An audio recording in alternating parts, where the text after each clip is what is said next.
There was no hospital waiting nearby. A doctor could not step in. Pain relief did not exist. The clean delivery room we imagine today was still thousands of years away. So how did early humans bring a baby into the world? Today, childbirth is surrounded by systems built to help. Bright hospital lights, nurses, monitors, medicine, and emergency care. If something goes wrong, far enough back, all of that disappears. Cities had not been built yet. Written language did not exist. Clinics were unimaginable. Calling 911 was not an option. Still, a mother had to go through labor. A newborn had to take its first breath. The group had to protect both of them in a world shaped by cold, hunger, predators, and unsafe nights. Before hospitals existed, childbirth was not only a moment inside one body, it was a survival test for everyone nearby. In the modern world, birth often begins with preparation. A mother can visit a doctor. Ultrasound can show the baby before birth. When contractions begin, she may go to a labor and delivery room. Nurses, an OB/GYN, a midwife, monitors, medicine, and trained hands can all become part of the process. If danger appears, help can arrive fast. An ambulance can be called. An emergency room can open its doors. A medical team can step in when the situation changes.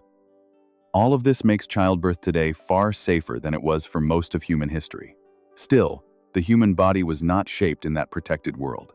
It developed in small groups, where water had to be found, fire had to be kept alive, food was never guaranteed, and darkness could make everything more dangerous. A mother could not press a button and wait for help. Support had to come from the people already around her. That raises the real question. How did early humans give birth before hospitals, doctors, medicine, or emergency care? The answer was not just pain tolerance. Instinct alone was not enough either.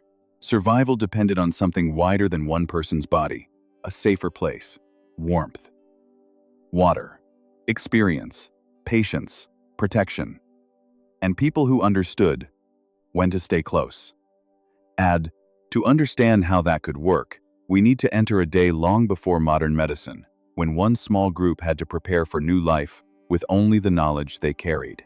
Imagine a small band of humans living near a rocky shelter. Built houses do not exist here. Hospital beds are nowhere to be found. Medical tools have not been invented. No road leads to a safer place. Underfoot, the ground is dry. Low grass stretches near the camp. A stream sits a short walk away. Animal skins lie in a spot partly shielded from the wind. Near the center, a small fire burns slowly. At the edge of the safer area, a few people keep watch. Inside that circle, a mother begins to go into labor. Experienced adults move closer. Some may be older women. Others may simply be people who have seen birth before and remember what happened. Nobody sends for an ambulance. There is no hospital to run toward. The group has only what it has learned through years of surviving. Water is brought closer. The fire is tended. Children are moved farther away so the space stays calmer. Around the camp, the mood changes. A baby is coming. For a while, the whole group must reorganize around the mother. For modern people, childbirth is often seen as a medical event. In the prehistoric world, it was a fragile moment surrounded by risk. Labor could last a long time. The mother might lose strength. Her body needed water.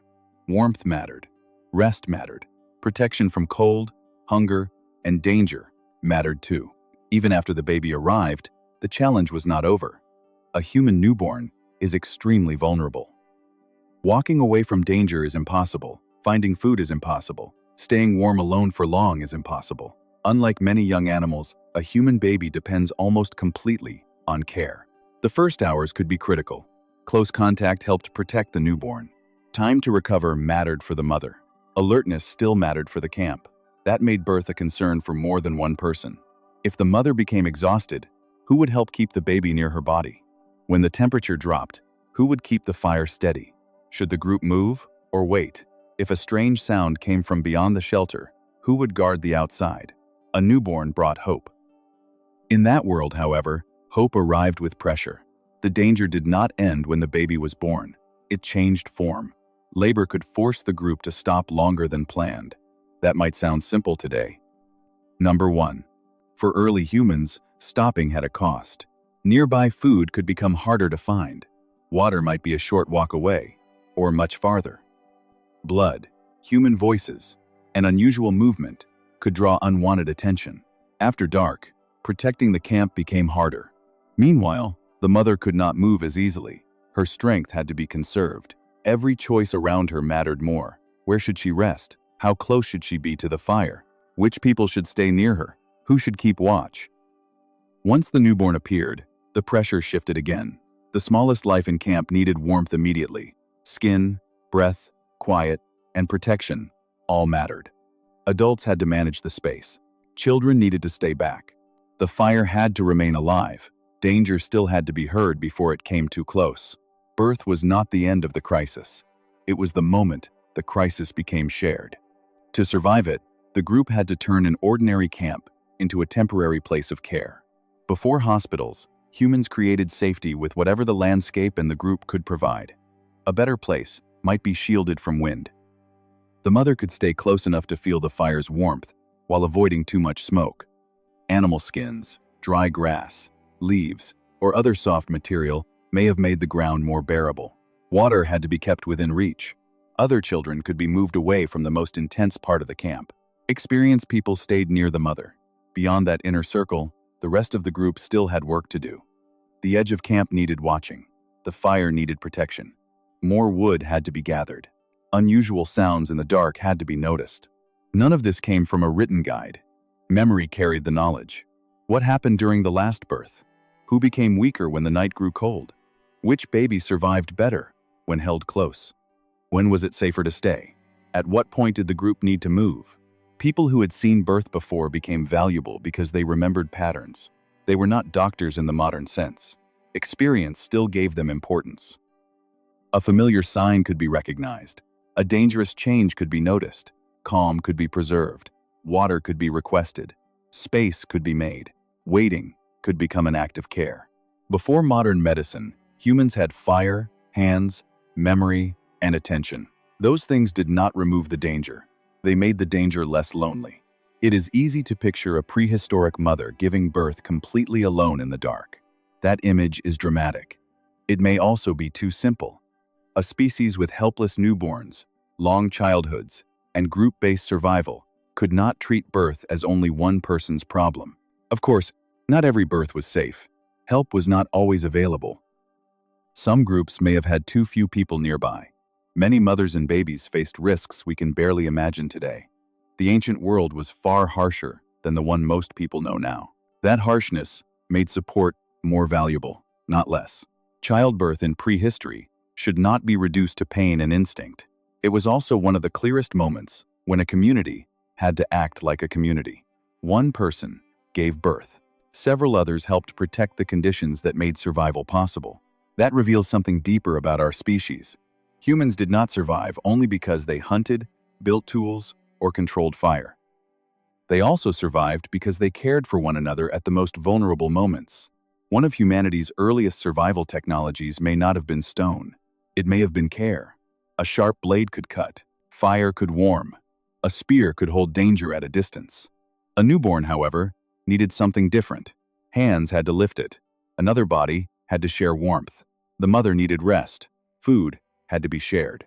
The group had to slow down.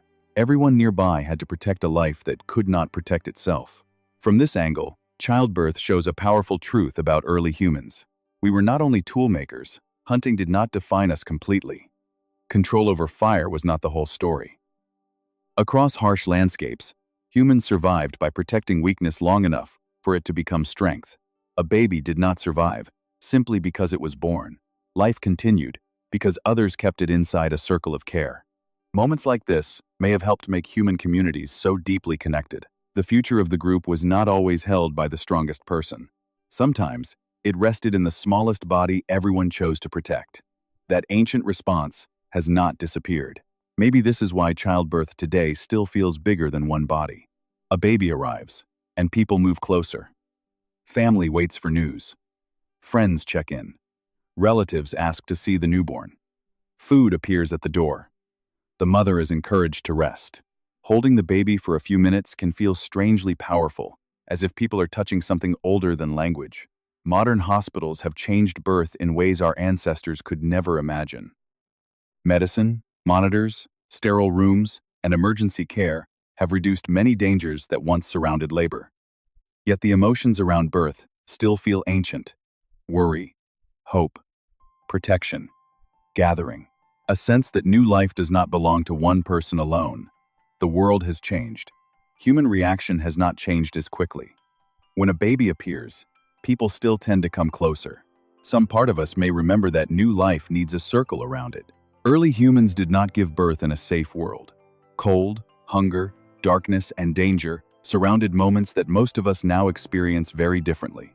Isolation was not the only answer. Fire helped. Experience mattered. Nearby hands made a difference. Patience kept the group steady. A fragile life needed people willing to protect it.